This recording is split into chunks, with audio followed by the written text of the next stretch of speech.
అభివృద్ధిని మరింత వేగవంతం చేద్దామని చెప్పని.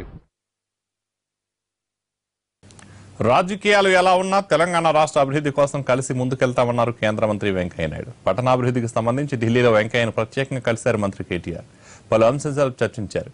అటు ఎన్డీఏ రాష్ట్రపతి అభ్యర్థిగా రామ్నాథ్కు మద్దతు పలికినందుకు కేసీఆర్కు ధన్యవాదాలు తెలిపారు వెంకయ్యనాయుడు. కేంద్రం కీలక నిర్ణయాలకు ఎప్పుడూ తమ మద్దతు ఉంటుందని అన్నారు కేటీఆర్.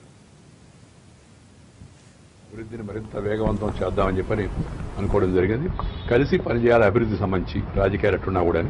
దాంతోపాటు ఇవాళ మీ అందరికీ కూడా తెలుసు, పార్లమెంటరీ బోర్డు మన బీహార్ గవర్నరు, మాజీ పార్లమెంట్ సభ్యులు, న్యాయవాది శ్రీ రామ్నాథ్ కోవింద్ గారిని అభ్యర్థిగా నిర్ణయించడం జరిగిన వెంటనే ప్రధానమంత్రి గారు తెలంగాణ రాష్ట్ర ముఖ్యమంత్రి శ్రీ చంద్రశేఖరరావు గారితో మాట్లాడితే వారు మేము సమర్థిస్తున్నాము ఎన్డీఏ అభ్యర్థిని అని చెప్పడం కూడా జరిగింది. సంతోషం, దానికి వారికి ధన్యవాదాలు.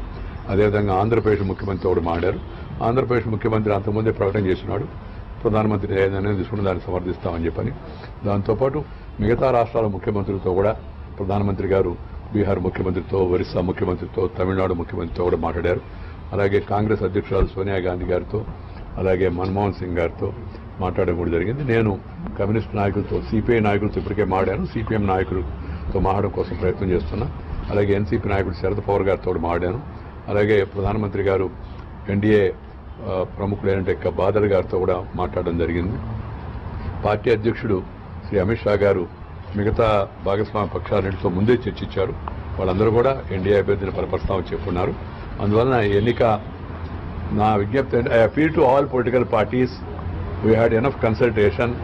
Now we have decided a good candidate, educated, very sober, very dignified, and then a parliamentarian, good parliamentarian, author of some of the books, writer also, and now presently governor of Bihar. So I appeal to all political parties to extend their support to Sri Ramnath Kovind's candidature and elect him unanimously. That is our appeal to all political parties across the country. Congress President was also spoken to, and also Manmohan Singh ji also was spoken to. As I am telling you, we will be speaking to other parties also, because we never wanted to finalize candidature without discussing all parties. We have discussed with them. Some of them gave their ideas, and some of them they said we will discuss after you announce the name.